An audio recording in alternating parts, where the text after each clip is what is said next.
So our correspondent Meghna Dev is joining us now from Kuala Lumpur. Hi Meghna, Prime Minister Modi's visit marks the first high-level interaction since India and Malaysia elevated their relationship to a comprehensive strategic partnership in August 2024. Could you briefly shed some light on this strategic partnership? What does it mean in practice?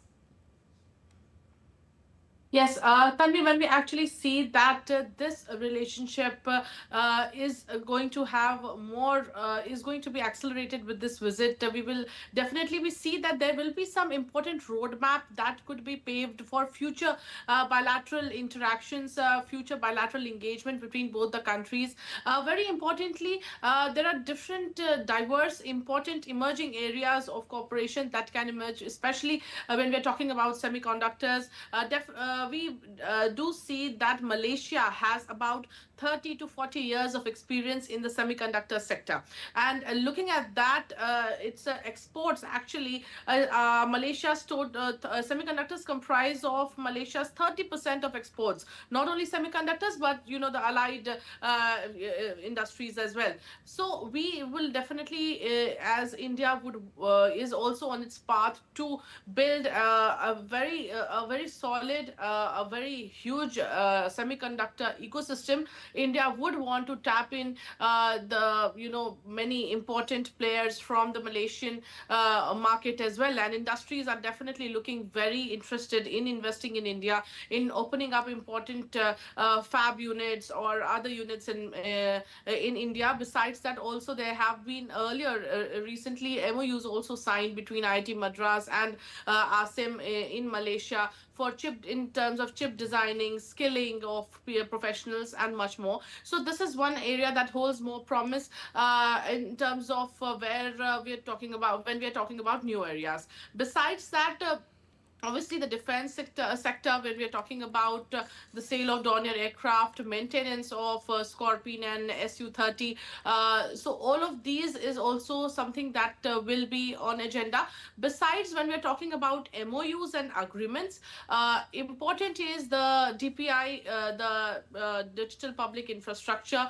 When the Malaysian Prime Minister was in India, there was a India Malaysia Digital Council that was formed, and this time around NPCI and PayNet will be doing an MOU as well. So that will be an important milestone that India and Malaysia are reaching in terms of digital infrastructure.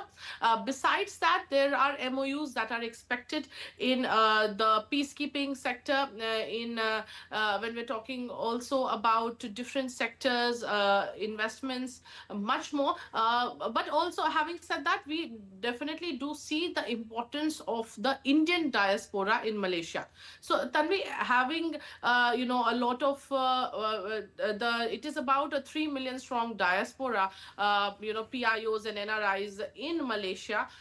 Many of them living here since generations, most of them from the Tamil origin, but heavily contributing to the Malaysian economy. So this is going to be an important, important visit for them as well, because they have been preparing since weeks to welcome the Prime Minister, and Prime Minister will be also addressing a community event here. There's also going to be a meeting with CEOs that the Prime Minister will have. We'll definitely have to see which sectors or CEOs is he meeting as the visit unfolds.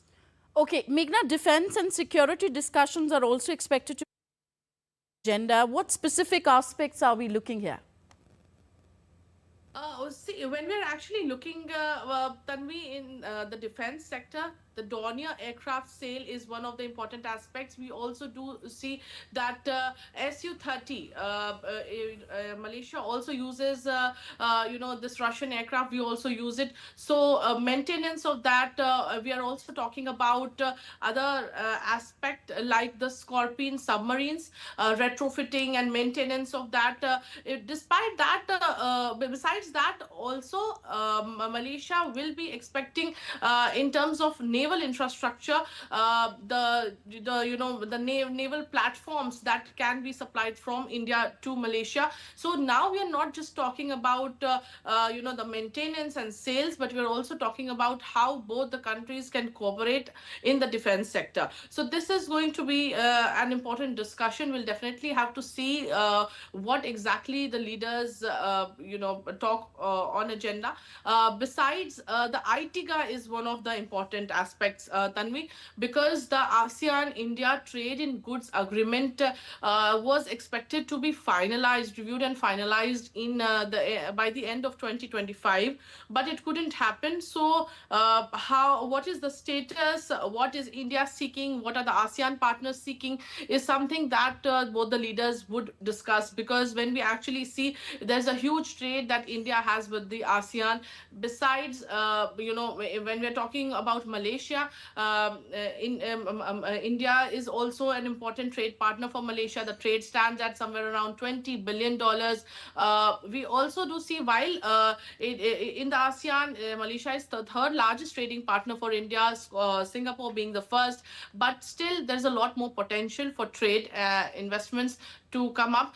It's an important opportunity for the businesses, specifically Malaysian companies who want to invest in India. Many of the companies or many of the businesses are of the people of Indian origin. They are very interested to tap into what growth India has and the massive market that India provides. So this is also one of those aspects that that will have more probably we can say more exposure by this visit. All right. Thank you very much, Meghna. Meghna Dev reporting from Kuala Lumpur in Malaysia.